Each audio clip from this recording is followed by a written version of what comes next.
But there's a point where it gets too far, and that's where it becomes libel and slander. And online, you can do that all day long, and there's no ramifications.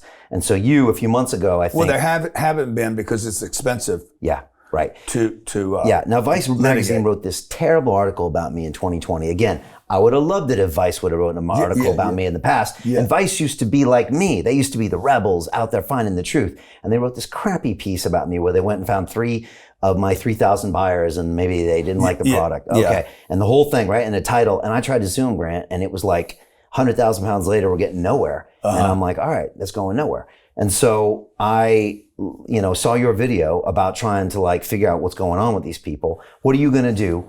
And who's coming after you? Because you got crazy people coming after you. Yeah. You got, I don't know, you got some crazy people.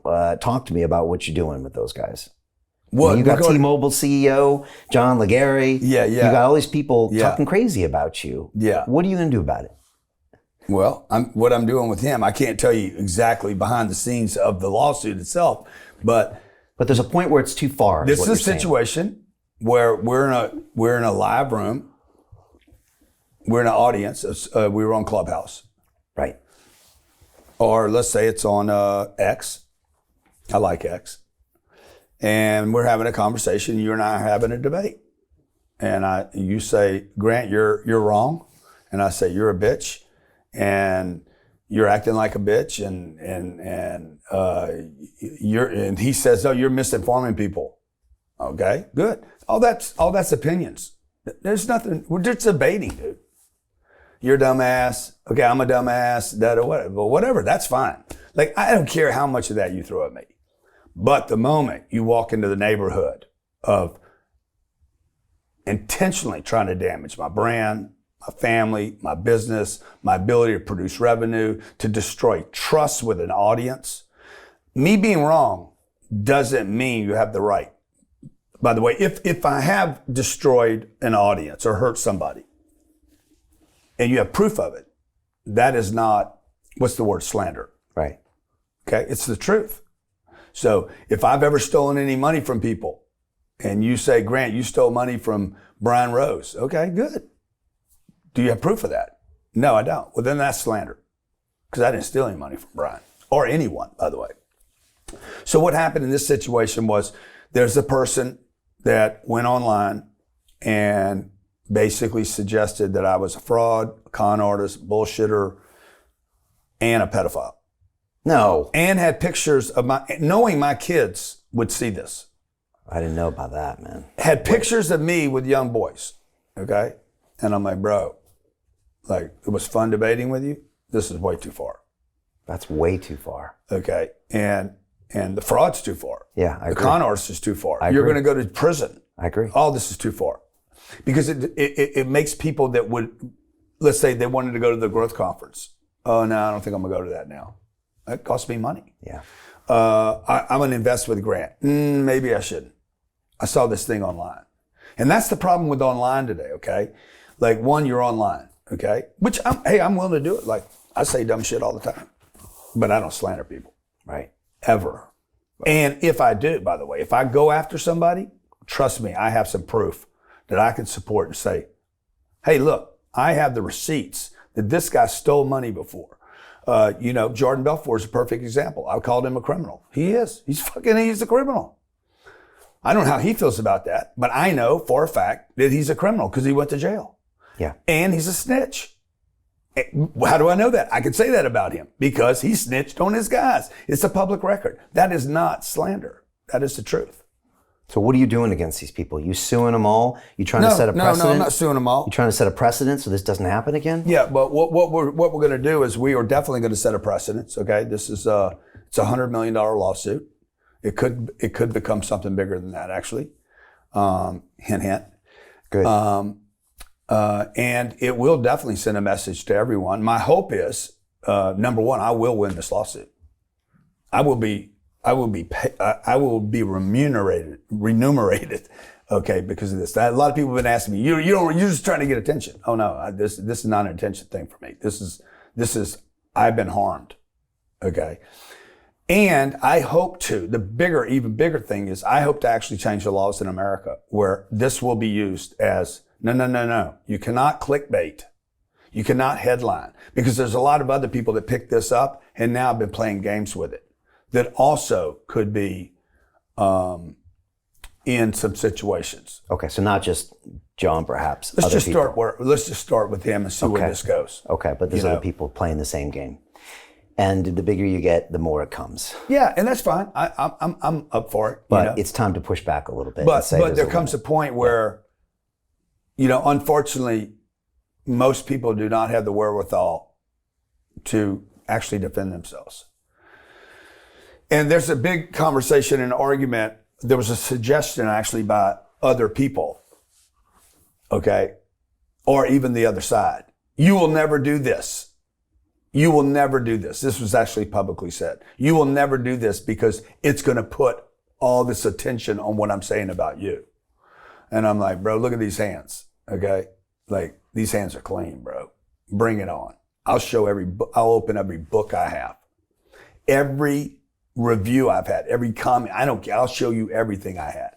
I hope the world sees everything, and you'll know, everybody will see the exact who Grant Cardone really is. And you get that chip on your shoulder, which helps.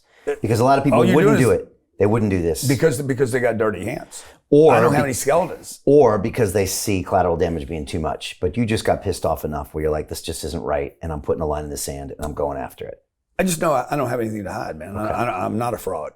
I'm not a pedophile. am I a bullshitter? I mean, I don't think so. I tell people, hey, invest in this deal. How's that bullshit? It's a real piece of real estate. So that's an opinion.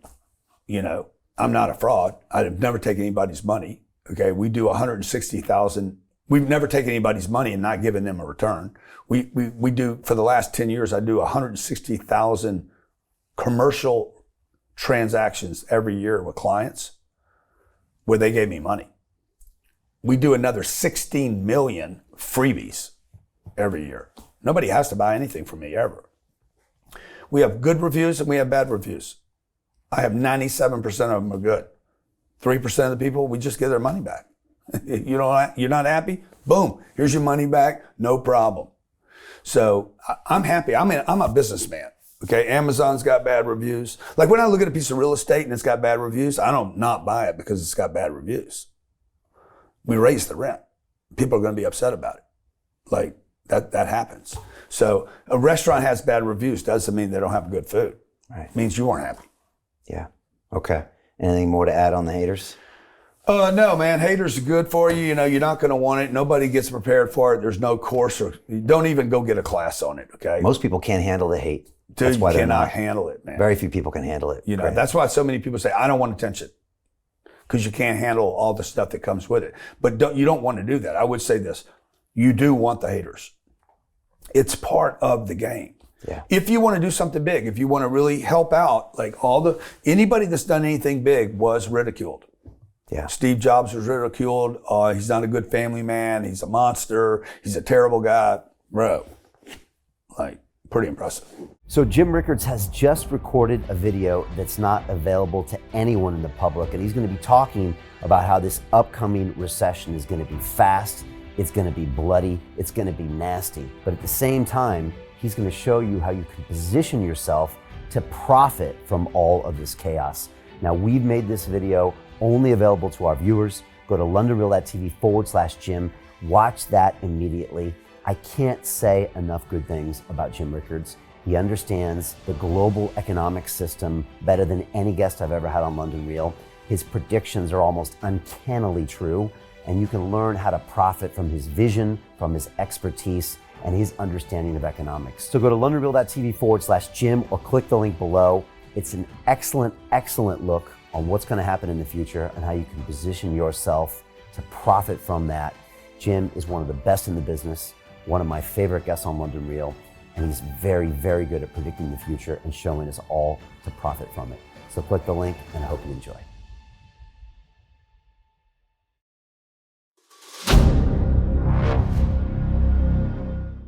I'm looking for partners, collaborators, colleagues who want to join forces with me around the globe and create real value, generational wealth, and financial freedom for everyone else around the world. Get involved in the cryptocurrency markets, get involved in the NFT markets. This is your moment. Life all comes down to a few moments. Don't let this pass. Now it's not too late. Next year's gonna be too late. Ultimately, this is about freedom. That's the way I see it. This is about giving power back to the people and enabling billions of people worldwide to use the financial markets to improve their lives and those of their friends and their families and their communities. Honestly, I think it's a violation of human rights not to allow people basic access to financial services. Because right now people are being kept in the dark, they're being robbed of education, and it's a travesty. And so I'm looking for people that want to join me and be a part of this solution. And that all happens inside the DeFi Academy. The gains my students are making are absolutely amazing. Double, triple digit gains in the first month alone. That's amazing. This will change your life. Now is the time to get involved. I'm gonna tell you exactly how my students in my academy made money in the last 30 days. I'm talking about real trading results. And let me just whet your appetite a little bit. Let me hit you with some numbers. I'm talking Brendan from New Zealand is up 68.77% on the month. Steve from Europe up 83%. Albert in Singapore up 169.9% on one single trade. I got Susan up 153% on her call options alone, also rocking 139% returns and 442% returns as well on individual trades. These are people that are changing their financial future in the last 30 days, but it's based on trading discipline. I've graduated over 500 students from inside my academy from over 54 countries around the world. It's amazing. When it comes to crypto, DeFi, and blockchain, we love this space. We truly believe it's the future. This is down to our core. It's authentic to what we're doing, and everybody can tell through the camera because you can't make this stuff up. If you're watching me now, wherever you are, I implore you, take 60 seconds right now and join my academy. Apply today. Now you've got a chance. Life all comes down to a few moments. What are you gonna do? What's the choice that you're going to make?